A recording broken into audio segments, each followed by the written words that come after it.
TV Odisha सदा आपणक पाई आपणक साथी रे आपणक हितरे। गो चालाण को केंद्र करी दुई गोष्ठी मुहामुही।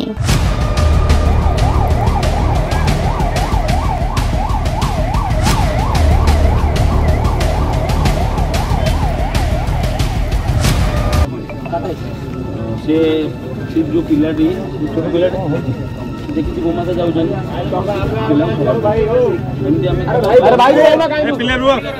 शुक्रवार राति रे जंकिया थाना अधीन छणगिरी ग्राम रणक्षेत्र पालटी थिला।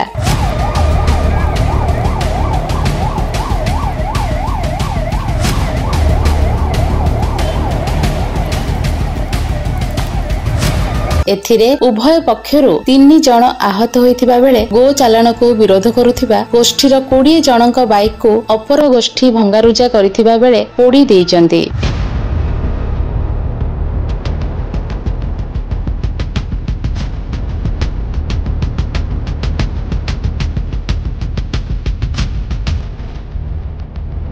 भंगारुजा और जलापोड़ा जोगु उत्तेजनामय परिस्थिति सृष्टि होइछि। गो माफिया को गिरफ और बटी नहीं एमानंकु समर्थन करुथिबा पुलिस अधिकारी विरोध में कार्यानुष्ठान दाबी करी गो चालाण विरोधी गोष्ठीर शताधिक उभ्यक्त लोके 16 नंबर जातीय राजपथ उपरे टायर जाली संध्या 7 ठारू विक्षोभ करथिले।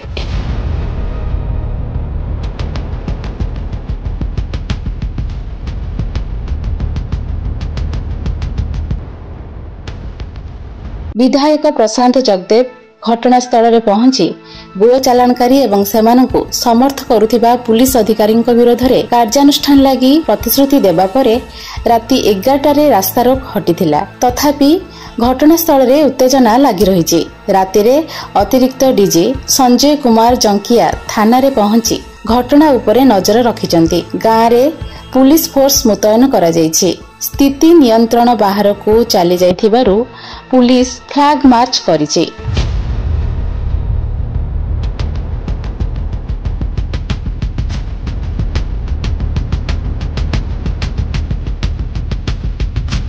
मिलिथिबा सूचना अनुसार आज अपराह्न रे अगालपुर अंचलरू बेआईन भावे एक गाड़ी रे गो चालाण होइथिला।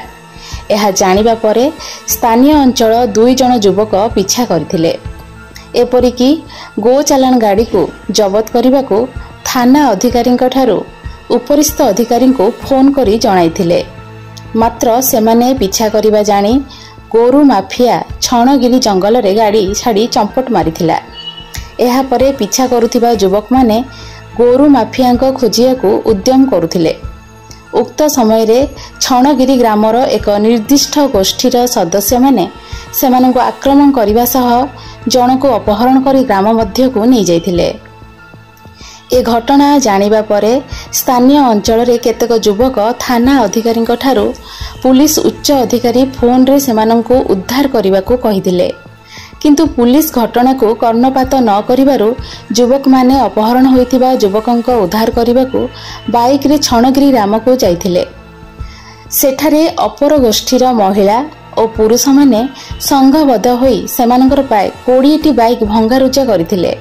एहा जानिबा परे बालीगाड़िया एवं निराकारपुरर केतेक युवक छणगिरी ग्राम को जाइथिले। सेठारे उभय गोष्ठी मध्यरे मारपीट लागिथिला। छणगिरी छक रणक्षेत्र पालटिथिला। छणगिरी ग्रामर निर्दिष्ट गोष्ठीर लोकंकर 10टी दुकान को सेमाने जाली देइथिले।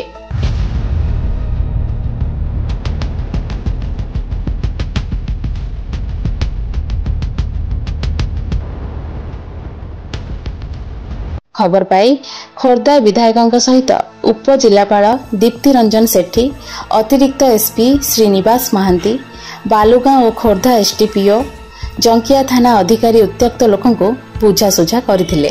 जदि वीडियोटी भलो लागि थाए तेबे लाइक कमेंट एवं शेयर करंतु। मा टीवी ओडिशा को सब्सक्राइब करंतु। मा टीवी सदा आपणक पाई आपणक साथी रे आपणक हितरे।